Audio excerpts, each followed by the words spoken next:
Now we'll discuss the most important topic of this lesson, that is human digestive system. Human digestive system. इससे important कोई भी answer नहीं है lesson. कम से कम 3 MCQ यहाँ से आने चाहिए, 2 से 3 MCQ के. सो ह्यूमन डाइजेस्टिव सिस्टम का दूसरा नाम है गट. इसको क्या बोल सकते हैं? गट भी बोल सकते हैं. और उसका एलिमेंट्री कैनाल के नाम से भी हम उसको बोला सकते हैं. We can also call it by name of elementary canal. Mouth से एनस तक से जो पूरा रास्ता होता है माउथ से एनस तक, it is known as gut और elementary canal. It is nearly 9 metre long. कितना लॉन्ग होता है? 9 मीटर. और उसमें सबसे लंबा पार्ट होता है that is small intestine, that is nearly 6 to 6.5 metre long. Okay, सबसे बड़ा पार्ट ये होता है. अब डाइजेशन माउथ में स्टार्ट हो जाता है. Digestion starts itself in mouth only. Itself in mouth only. Mouth में ही डाइजेशन स्टार्ट हो जाता है. इसमें हम करने क्या वाले? तो हम 3 टाइप के न्यूट्रिएंट खाते हैं. कार्बोहाइड्रेट्स, विटामिन्स, मिनरल्स, फैट्स और प्रोटीन. ओके, ये सारे न्यूट्रिएंट हम खाते हैं. लेकिन हम ये इसमें ज़्यादातर जो डाइजेस्ट करने वाले हैं वो क्या डाइजेस्ट करने वाले? Carbohydrate, fat. ये प्रोटेक्टिव फूड है.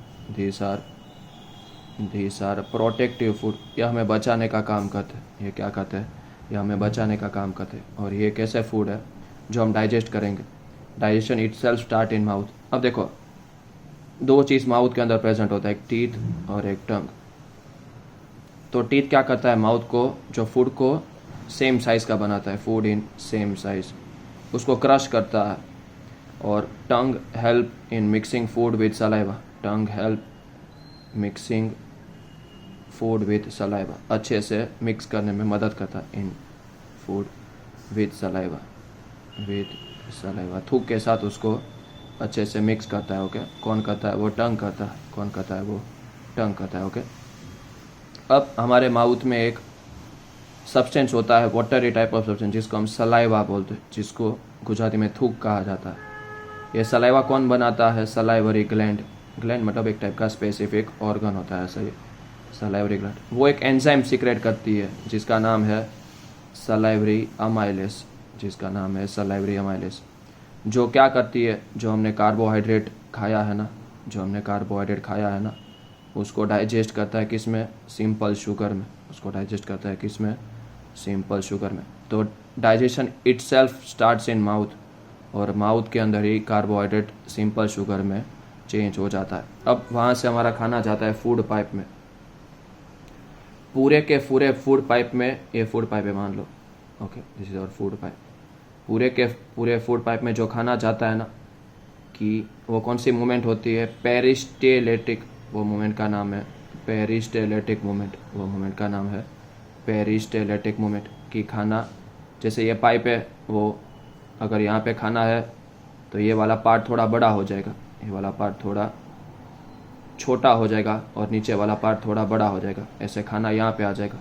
बाद में ये वाला पार्ट छोटा हो जाएगा और ये वाला पार्ट बड़ा हो जाएगा. तो ये पूरा फूड पाइप क्या होता रहता है? Expansion and contraction. क्या करता रहता है? एक्सपांशन एंड कॉन्ट्रैक्शन करता रहता है. और वो मूवमेंट को हम क्या बोलते हैं?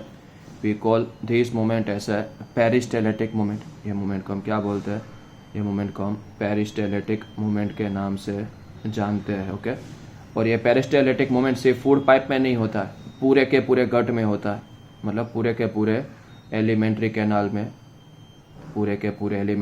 में, ये पेरिस्टेलेटिक मूवमेंट हम फील कर सकते हैं. इसको हम देख सकते हैं. Okay, we can feel it. सही है. धीरे धीरे करके खाना पेरिस्टेलेटिक मूवमेंट की वजह से फूड पाइप में आगे छोटा बड़ा एक्सपांड कॉन्ट्रैक्ट होता रहता है. ओके.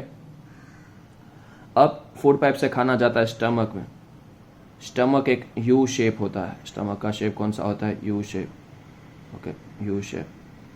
अब स्टमक 3 चीज सीक्रेट करता है. Stomach release hydrochloric acid, stomach release enzyme pepsin. Enzyme pepsin. और तीसरा है म्यूकस मेम्ब्रेन, अब ये HCl के दो फंक्शन है, ये जो HCl है ना, इट हैव टू फंक्शन।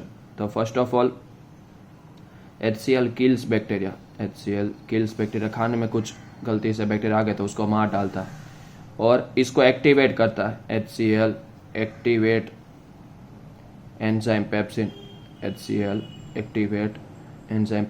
जो एंजाइम पेप्सिन होता है ना, उसको वो क्या करता है, एक्टिवेट करता है, उसको चालू करता है। अब इसका है ना थोड़ा नाटक होता है। पेप्सिन ऐसा बोलता है कि I will work only in acidic medium, मैं तभी काम कर पाऊंगी जब मेरा मीडियम कैसा होगा, एसिडिक। एसिडिक मीडियम नहीं होगा तो मैं काम नहीं करूँगी, इसलिए कंपलसरी हाइड्रोक्लोरिक एसिड रिलीज करवाना पड़ता है। और स्टमक का एक दूसरा नाम है, स्टमक को गैस्ट्रिक ग्लैंड के नाम से भी जाना जाता है, okay, it is known as gastric gland, okay. अब ये पेप्सिन क्या करता है, प्रोटीन को डाइजेस्ट करता है, प्रोटीन्स टू अमीनो एसिड, यह प्रोटीन को अमीनो एसिड में कन्वर्ट करता है। तो जो आधा प्रोटीन है ना वो स्टमक में डाइजेस्ट हो जाता है, बाकी का आधा जो होगा ना वो हम स्मॉल इंटेस्टाइन में डाइजेस्ट करवाएंगे, सही।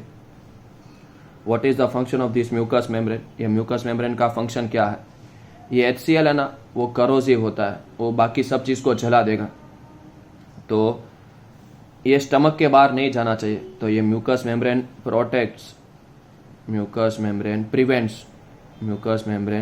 Prevents hydrochloric acid to go outside the stomach, कि ये उसको स्टमक के बाहर जाने दे सकता नहीं है।